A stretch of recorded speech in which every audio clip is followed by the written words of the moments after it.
पुण्यात्माओं, सौभाग्य आप सभी का। आपका जन्म मनुष्य का ऐसे समय में है, अब आपका मोक्ष निश्चित है यदि आप सतलोक आश्रम में आकर के दीक्षा प्राप्त कर लोगे।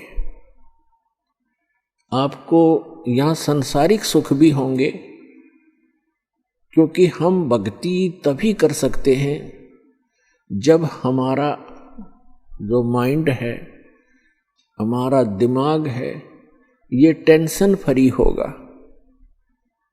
और टेंशन फ्री कैसे होगा? परमात्मा के सहयोग से होगा।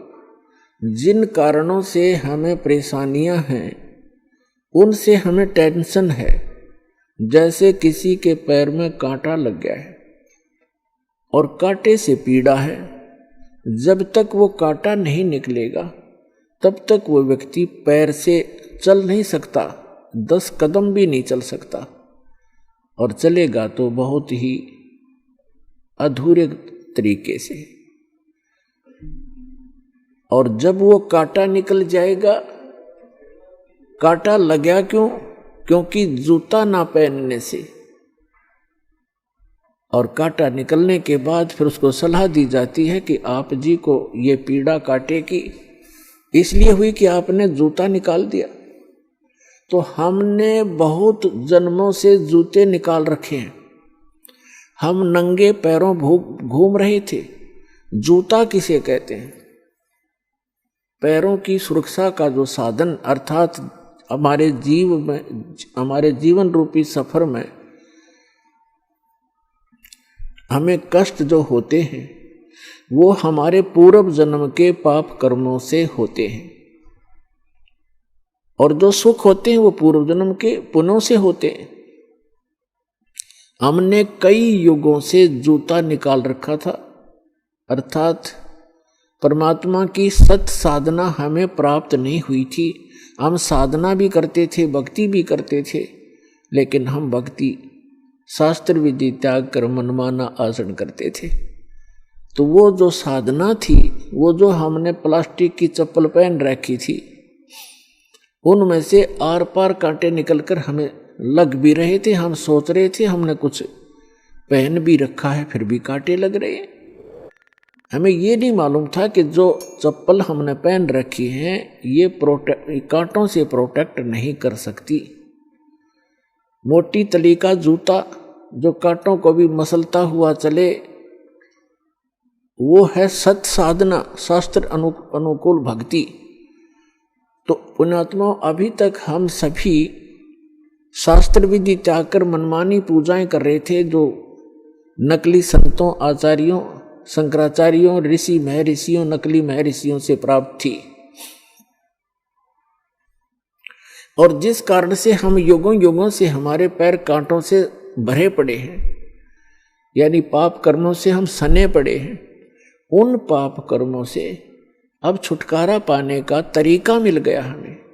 अभी तक उन कांटों को निकालने का साधन किसी के पास नहीं था।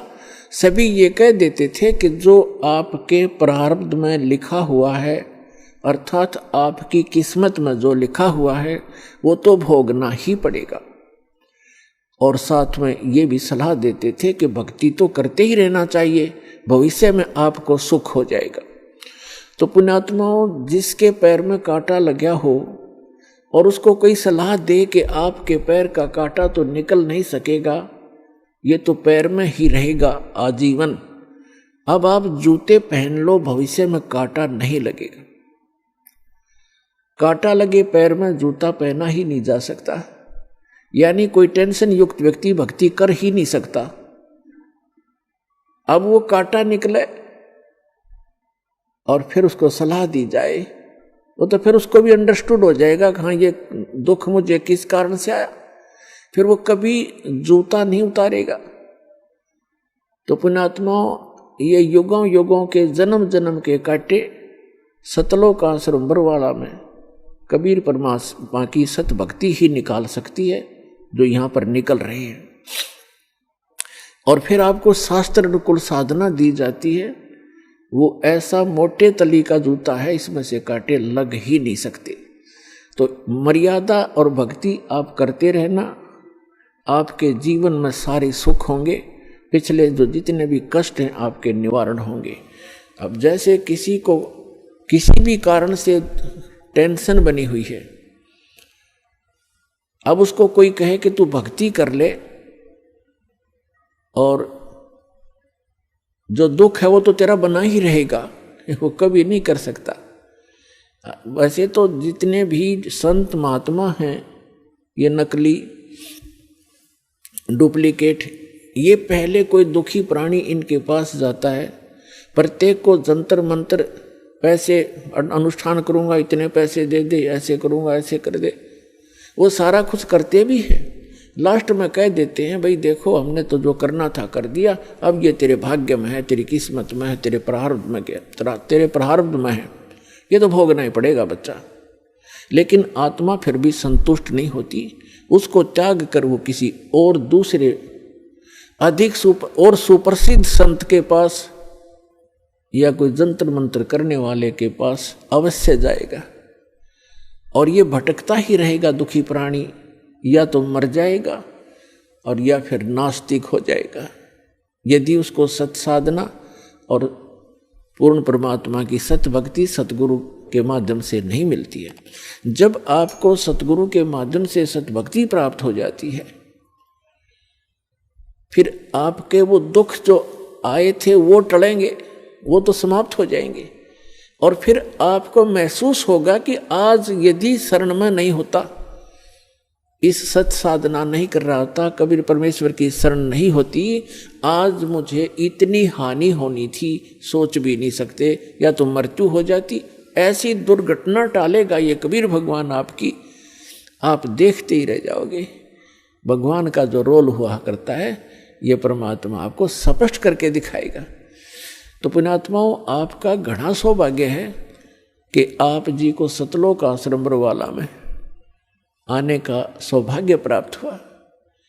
एक दिन पूरा विश्व आएगा, पूरे विश्व को ये भक्ति करनी पड़ेगी। अभी तो हम अपने एक मानव सोच के आधार से यहाँ के विकास को ही महत्व देते हैं। कोठी बना लेना, बढ़िया लंबी कार खरीद लेना और बैंक बैलेंस बना लेना, कोई फैक्ट्री लगा लेना, कोई मंत्री, मुख्यमंत्री, प्रधानमंत्री या राष्ट्रपति बनकर हम ये सोच लेते हैं हमने मानुष जीवन का जो लक्ष्य पूरा कर लिया। मानुष जीवन का तो काम भी स्टार्ट नहीं किया आपने। अब ये मुखिया, प्रधानमंत्री, मुख्यमंत्री, ये तो हर एक ग्रुप में होते हैं। हम पढ़ा करते थे कि ये मधुमक्खियों में भी एक रानी मक्खी होती है, वो राजा रानी फिर वहाँ भी वही कंट्रोल में लगे रहते हैं और फिर गधे बन जाते हैं। यानी कहने का भाव ये है कि यदि हम मनुष्य जीवन पाकर सतभक्ति नहीं करेंगे तो जिसको आप अपने जीवन की उपलब्धि मानते हो, जैसे कोई इंजीनियर बन गया, कोई डॉक्टर बन गया, कोई मंत्री बन गया, एमएलए चेयरमैन बन गया, मुख्यमंत्री बन गया, कोई आईएएस आईपीएस बन गया या कोई जज बन गया, ये सोचा हमने पूरा कर दिया मनुष्य जीवन। मनुष्य जीवन तो स्टार्ट भी नहीं हुआ आपका, जो मनुष्य जीवन से कार्य आपने करना था। तो ये बात सब क्या समझ में आवेगी, क्योंकि अभी तक ऐसा ज्ञान हमें मिला ही नहीं था जो आत्मा को झंझोड़ कर धर दे। ये झंझोड़ कर धर देगा, विवश कर देगा आपको सोचने के लिए कि क्या कर रहे हो और करना क्या चाहिए था। परमात्मा बताते हैं कि अगम निगम को खोज ले बुद्धि विवेक विचार, उदय अस्त का राज मिले बिना तो बिन नाम बिगार। यदि भक्ति नहीं ठीक है, भक्ति करें, सत भक्ति करें, अपना जो कर्तव्य मिला है, सेवा जनता की मिली है, चाहे मंत्री बने, प्रधानमंत्री बने, मुख्यमंत्री भी बनते हैं, तो एक सेवक बनकर करना चाहिए। और हम बनते हैं, हम करते हैं इसको कति दूसरे तरीके से जो हमारा हानि करता है। जनता के टैक्स से सारी सुविधा प्राप्त करते हैं ये आईएएस आईपीएस जो जितने भी कर्मचारी अधिकारी हैं या मंत्री प्रधानमंत्री हैं, जनता के टैक्स लगा लगा कर उससे ये सारी सेना खड़ी करते हैं, उससे अपनी सारी सुविधाएं ठाठ करते हैं। और फिर आगे चलकर भक्ति ना करके गधे की योनि प्राप्त करते हैं ये लोग। परमात्मा का विधान है, उन्होंने बताया अपना विधान के कबीर हरि की भक्ति बनियो राजा रसब हो, और मट्टी लदे कुमार के घास न डाले कोई। और फिर परमात्मा बताते हैं कि कबीर हरि के नाम बिना ये नार कूतिया हो, गली गली भौंकत पर टोक न डाले कोई। नक पर फिर कहते हैं कि बीबी पड़दे रहे थी और डोडी लगे थी बार, अब गा तू गाड़े फिरती है ये बनकुतिया बाजार।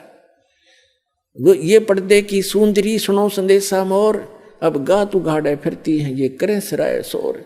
नकबे सर नकबे बनी है पैरें थी हार हमेल, और सुंदरी से कुतिया बनी सुन साहेब के खेल। पुणात्माओं कलेजा फट जा जब थोड़ी सी भी हमें इधर चेतना बन जाए कि क्या कहा है महापुरुषों ने आकर के, हमें कितना सतर्क किया है। ठीक है, कोई बीबी रानी है या कोई मजदूर है, वो अपने संस्कार से है, लेकिन भक्ति तो सबके लिए है, और सब एक जैसा भक्ति धन प्राप्त कर सकते हैं, चाहे गरीब है और चाहे अमीर है, प्रजा है या राजा है, ये सबके लिए सामान्य है। आम ऐसी भक्ति है कि सभी कर सकते हैं, लूले लंगड़े तो किसी प्रकार के स्वस्थ जैसे भी। और ये ऐसी साधना है, चलते फिरते उठते बैठते आप कैसे भी कर सकते हो। तो क्या बताते हैं कि जो बीबी पर्दे रहे थी, जो राजाओं की रानियां पर्दा में रहा करती थी, घर से बाहर नहीं जाने देते थे, बड़े घरों की इज्जत है, ये कहीं सत्संग में नहीं जा सकती, हमारी इज्जत बिगड़ जाएगी, और वह इज्जत फिर अगले जन्म में बिगड़ेगी, वह कुतिया बड़ी फिरे। भगवान ने बताया है, अपने विधान में बताया है, वो राजा की रानी, वो पर्दे में रहने वाली सुंदरियां अगले जन्म में कुतिया बनकर नग्न फिर रही है। क्या बताते हैं, बीबी पर्दे रहे थी और डोडी लगे थी बार, वहां कोई जा नहीं सकता था, ऐसे चौकियां बना दी जाती थी राजाओं के घरों के सामने। अरे गा तू गाड़े फिरती हो बड़के कुतिया बाजार। वो पर्दे की सुंदरी सुनो संदेशा मोर, अब गा तू गाड़े फिरती है वह करें सरायों शोर।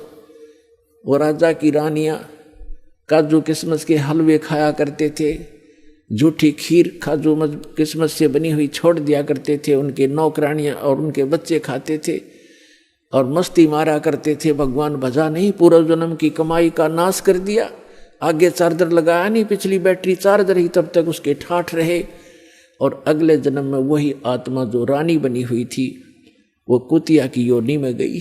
अब क्या खा रही है? धर्मशालाओं के पास जाकर जहाँ अतिथि रुका करते थे, थोड़ा बहुत टूक डाल देते थे, रोटी का टुकड़ा ऐसे रेत में फेंक देते हैं। अब भी ऐसी ही स्थिति है। और वो कुतिया जो राजा की रानी थी, अब कुतिया बन के कहाँ काजू और किस्मत की खीर झूठी छोड़ा करती थी, आज एक टूक की तरफ खाने वाले के मुंह की तरफ देख रही है, कब तेरी तरफ एक टूक फेंके और ये टुकड़ा तू खावे। और जब उसको फेंका जाता है 10 ग्राम रेत साथ खाती है वो आज उस एक टूक के साथ में, एक ग्रास के साथ। तो परमात्मा आगाह करते हैं कि बच्चों ठीक है, अपने संस्कार से आप जो भी जिस पोस्ट पे हैं और जिस भी पद या आप जिस अतिथि में हैं, लेकिन भक्ति तो करो। पिछला बैटरी चार्ज आपकी इन्वर्टर की या चल रही है, और जिस दिन ये डिस्चार्ज होगी सारी असुविधा हो जाएंगी, एकदम कड़च हो जाएगा सारा का। मंत्री, मुख्यमंत्री, प्रधानमंत्री कैसे मर रहे हैं, कितनी आशाएं लेकर चल रहे थे, 1 सेकंड में हेलीकॉप्टर से मृत्यु हुई, और क्या लेकर गए साथ। ऐसे ही कोई भी व्यक्ति है, सभी की यही स्थिति है। उसका विकल्प बताते हैं परमात्मा, भजन करो उस रब को जो दाता है कुल सब का। भजन करो उस रब का जो दाता है कुल सब का। उस परमात्मा की भक्ति करो जो पूरे विश्व का दाता है। श्रीमद् भगवत गीता अध्याय नंबर 15 के श्लोक नंबर 16 और 17 में तीन पुरुष बताए हैं, एक सरपुरुष, एक अक्षर पुरुष। सरपुरुष ये 21 ब्रह्मांड का मालिक है, इसको वेदों के ज्ञाता, इसको ब्रह्म बोलते हैं, इसको संतों ने इसको क्षर ब्रह्म कहा है। और गीता में इसको सरपुरुष कहा है। और दूसरा जो 21 सातसंग ब्रह्मांड का स्वामी है वो अक्षर पुरुष है, उसको अक्षर ब्रह्म कहते हैं, उसको पर ब्रह्म भी कहते हैं। पर ब्रह्म माने नेक्स्ट ब्रह्म। और जो सब का जो मालिक है, जो दाता है कुल सबका, वो परम अक्षर ब्रह्म है, वो सत्य पुरुष है, उत्तम पुरुष है। तू अन्य परमात्मा इति उदाहरत है, यह लोग चरमावै से विप्रति अवय ईश्वर है। वो उत्तम पुरुष यानी दोनों से श्रेष्ठ, तो इनसे अन्य है वो परमात्मा जो वास्तव में भगवान कहा जाता है। और वही तीनों लोकों में प्रवेश करके सबका धारण पोषण करता है। उस परमात्मा की भक्ति करो, भजन करो उस रब का जो दाता है कुल सबका। भजन करो उस रब का जो दाता है कुल सबका।